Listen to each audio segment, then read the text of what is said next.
আজকে আমাদের সাথে আছে দীপান্বিতা দাস। ওর বয়স আজকে 1 বছর 11 মাস, কিন্তু এত ক্ষুদ্র একটা বাচ্চার HBE বিটা থ্যালাসেমিয়া রোগে সন্ধান পাওয়া গেছে। কেন এই রোগ হলো? এর কারণ হচ্ছে, দেখুন, এই দুটো ওর বাবা এবং মায়ের রিপোর্ট। ওর বাবার নাম দেবু দাস, HBE ক্যারিয়ার অর্থাৎ থ্যালাসেমিয়া রোগের বাহক। তাছাড়াও ওর মায়ের নাম পূজা কর, মা বিটা থ্যালাসেমিয়ার ক্যারিয়ার।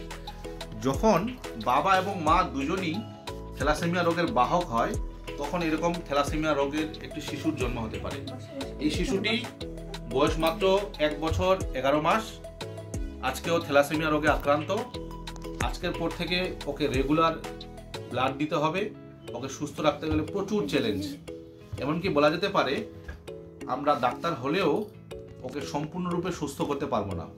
সো আপনাদের সবাইকে অনুরোধ করব, যারা আপনারা থ্যালাসেমিয়া রোগের বাহক, তারা হেমাটোলজিস্ট বা গাইনিকোলজিস্টের সাথে কনসাল্ট করুন, যাতে আপনাদের বাড়িতে এরকম একটা শিশুর জন্ম না হয়। Thank you.